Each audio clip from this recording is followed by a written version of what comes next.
Welcome to Electrified. It's your host, Dylan Loomis. Real quick from yesterday's video, I did indeed mistakenly say there's 1 month left in September when I meant to say there's 1 week left in September. I might have to start doing things like that on purpose though, because some of your comments were top notch. Before I mention this one, I don't think anybody really knows what's going to happen after the election in the United States, but it's good to try to keep a beat on the sentiment of what could happen. An analyst from S&P Global is saying that the consumer tax credits from the IRA might be reduced or removed altogether, but the subsidies for battery manufacturers on the producer side are likely safe no matter who ends up in the White House. Remember, the producer tax credits are the $35 per kilowatt hour for cells and then $10 per kilowatt hour for battery modules. Those are the subsidies going directly to the battery makers, and S&P is assuming those will be safe. But as mentioned, depending on who wins on the consumer side, those could be cut in half or reduced even further. And they also think the premium vehicle lease loophole, which allowed companies like Polestar to put the $7,500 tax credit into the lease and then get away with not qualifying for certain requirements, that might be something that goes away as well. As you'll see multiple times throughout this episode, there's a lot of uncertainty right now facing the automotive industry. An official from the Commerce Department just told GM and Ford that they would need to stop importing vehicles to the US from China under that proposed rule, cracking down on Chinese software and hardware we talked about yesterday. The rule would also impact other automakers selling or building vehicles in the US like Volvo and BYD. Two vehicles from GM and Ford that could be impacted: the Buick Envision and the Lincoln Nautilus. In the first 6 months of this year, GM sold about 22,000 Envisions and Ford sold 17,500 Nautilus crossovers in the US. The head of IT from the Commerce Department said, "We anticipate at this point that any vehicle that's manufactured in China and sold in the US would fall within the prohibitions." My question immediately becomes, will Canada follow the United States lead with this one as well, as they've done with other regulations in the past? I have no indication that they will, but if they did, we've obviously seen Tesla send cars from Shanghai to Canada in the past. The director also said going forward, production in China for the US market would need to be shut down in China and moved elsewhere. However, the Commerce Department said it would allow companies to seek a specific authorization to continue sales of vehicles or components. They're expecting companies like Volvo to meet with the Commerce to work with them to talk about ways they could mitigate the risk, and they're open to that. And thus, the agency could grant them an authorization. Other cars that would be impacted: the Polestar 2 and Volvo S90. They said software would likely be prohibited if it were developed by a team of Chinese employees in that country for a Chinese automaker. But software likely would be allowed if it were developed by Chinese employees working in another country for a non-Chinese company. Again, this rule is just proposed for now, but it certainly could have ripple effects if it goes through. The COO of Ford's EV business just said they need to start dispelling all of the myths that are out there when it comes to electric vehicles. He said buyers are hesitant to adopt EVs because they don't fully realize the benefit of charging at home or having an in-vehicle generator, among other things. But listen to this. He said, "We have a compliance requirement to sell electric vehicles, but out there we have customers who are fearing loss and misperceive the value. My job is to figure out how to sell and market a vehicle that people don't appreciate its value until they own it for 3 years." Maybe I'm just reading too much into it, but it feels like such a stark contrast to the ethos at Tesla, where you still have Ford, their COO of their EV division, saying publicly,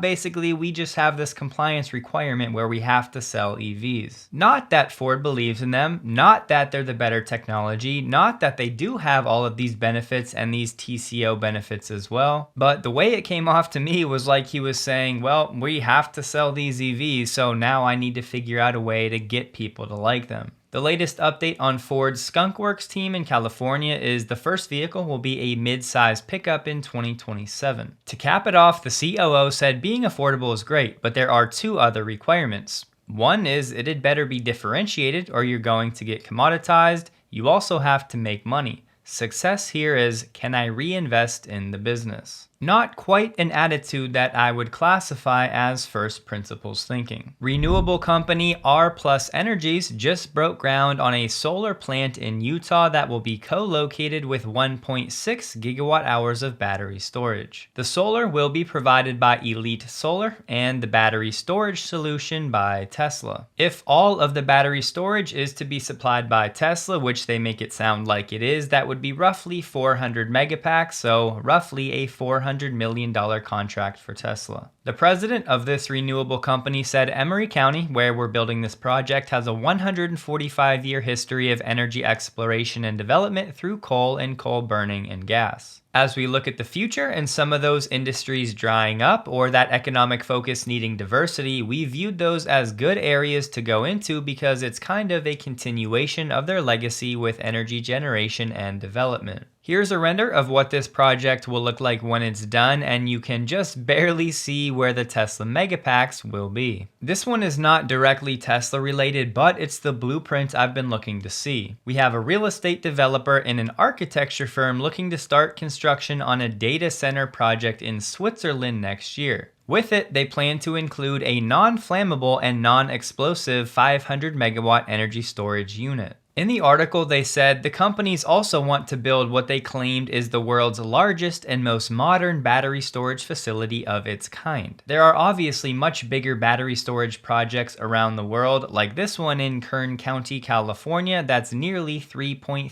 gigawatt hours. But I think what they meant was of its kind, meaning this new battery storage that's supposed to be non-flammable and non-explosive. On that front, they did not share any details, but even if you took that new technology out of the equation, this will be one of the largest battery storage projects in Switzerland. But the reason I'm excited about this is because it's a blueprint, as this will be a data center for artificial intelligence paired with battery storage. There was local reporting in the Philippines that shared this image showing Tesla with a banner saying that their flagship location is set to open in Taguig in the Philippines by the end of this year. Not only will it be a flagship showroom, but it will also have a dedicated service and after-sales center. Typically, Tesla hosts quarterly voting for where customers would like to see the next supercharger location. This year, though, it's been a bit different, not operating on that same schedule, most likely due to the supercharger team layoffs earlier this year. There are now finally some winners that have been added to the Tesla supercharger map. In the last round, Canada swept the top 5 locations in North America. This time around, they get 2 new ones. Some of the other North American locations, you can pause the screen if you want to see the cities, but Pennsylvania, North Carolina, Florida, Tennessee, Texas, Colorado, Utah, and Arizona. On X, Tesla Charging said the next round for supercharger voting is currently open in Europe, whereas North America and Asia Pacific voting will be coming soon. Sadly, if you're looking for a clear, concise global list from the last round, as far as I can tell, there really is not one out there. It's like Tesla just added some new locations to the map, and it's up to everybody to go find the new ones. Just quickly following up on my sister's story from last week, she actually just sent me this picture of her and her husband's morning routine that they call Tink and Drink. It's become a new part of their daily routine to build habits to focus on wellness and energy optimization. And I can promise you, having been there a few times, they need all the energy they can get just to keep up with the farm and their animals. Now yes, AG1 sponsors the channel, but I'd rather you just look at it as an opportunity to feed your body what it needs even when your diet gets off track. I have to say, I do think sometimes we need a little bit of money invested or skin in the game to actually make better decisions, and I also think it makes it a lot easier to say no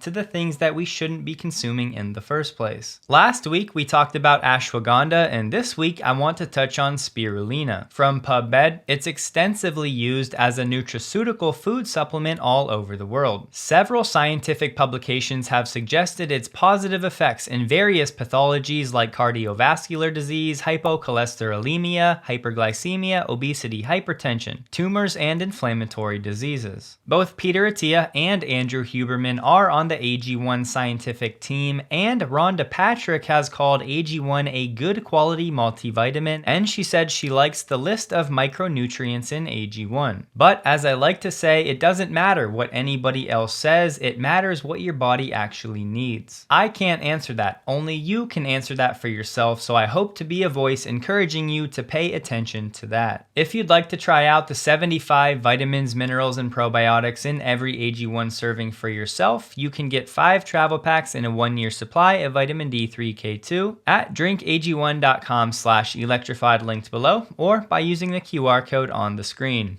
Enjoy. Strap on your seatbelt for this one because, at least the way I see it, this is outrageous. First of all, this report is coming from the ITUC, or the International Trade Union Confederation. They say their primary mission is the promotion and defense of workers' rights and interests through international cooperation between trade unions, global campaigning, and advocacy within the major global institutions. This is not some small organization either. If you go to their documents, you can actually find their list of affiliated organizations. They have affiliates around the world in 169 different countries. That's enough background. Their latest report is titled Corporate Underminers of Democracy. They said there's another force, one that is unelected and seeks to dominate global affairs. It pushes a competing vision for the world that maintains inequalities and impunity for bad faith actors, finances far-right political operatives, and values private profit over public and planetary good. That force is corporate power. First of all, to make a generalization about global corporations, I think is reckless at best. The ITUC is scrutinizing publicly available research to identify key players in the corporate world that profit by undermining democracy at all levels. The list of companies you're about to see benefits financially by continuing to violate trade union and human rights, monopolize media and technology,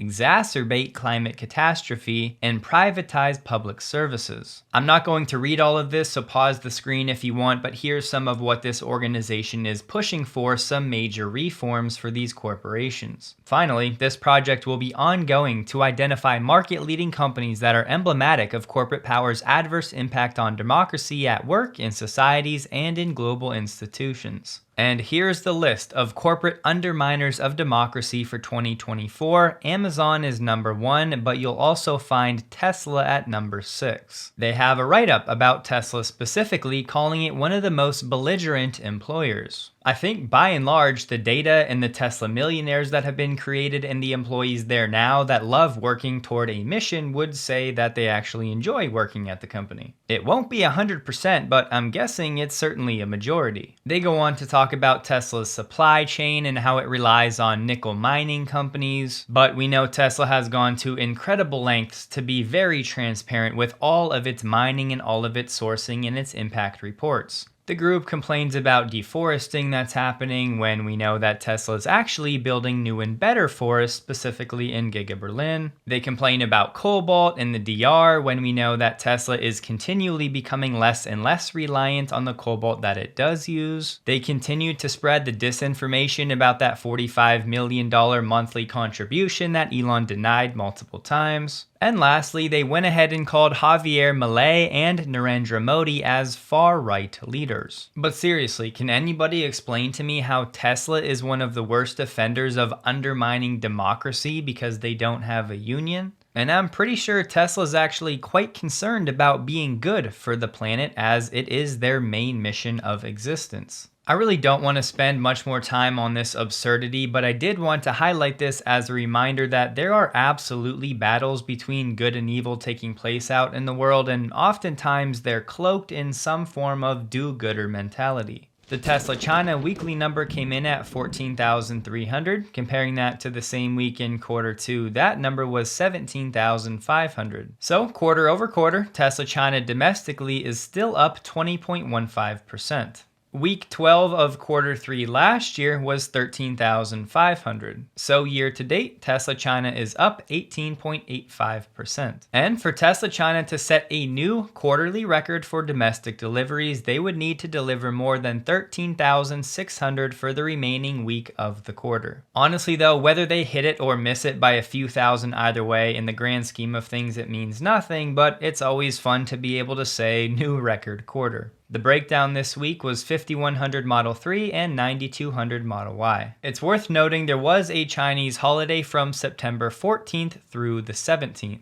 so the reading this week could have been slightly impacted. Ordinarily, I would hesitate to talk about anything anybody says on the campaign trail, but this one may have implications for Tesla. Trump said today he would put a 100% tariff on every car coming into the United States across the Mexican border. He said the only way they'll get rid of that tariff is if they want to build a plant right here in the United States with you people operating the plant. Elon's already effectively said that Giga Mexico is on hold until after the election so he can see how things shake out. Looking at the data, the number of cars exported from Mexico in 2023 was 3.3 million units. 85% of those were exported to North America. Of that number, 2.55 million cars were exported to the US. My point here is this would clearly have an impact. Not just on Tesla, but the auto industry as well, as both Ford and GM import a lot of vehicles from Mexico, one of which is Ford's Mach-E, which last year they redid that factory so they could increase the output capacity. The burning question in my eyes is if that's even possible given the current USMCA, the US-Mexico-Canada Trade Agreement. Pulling up the document on the USMCA,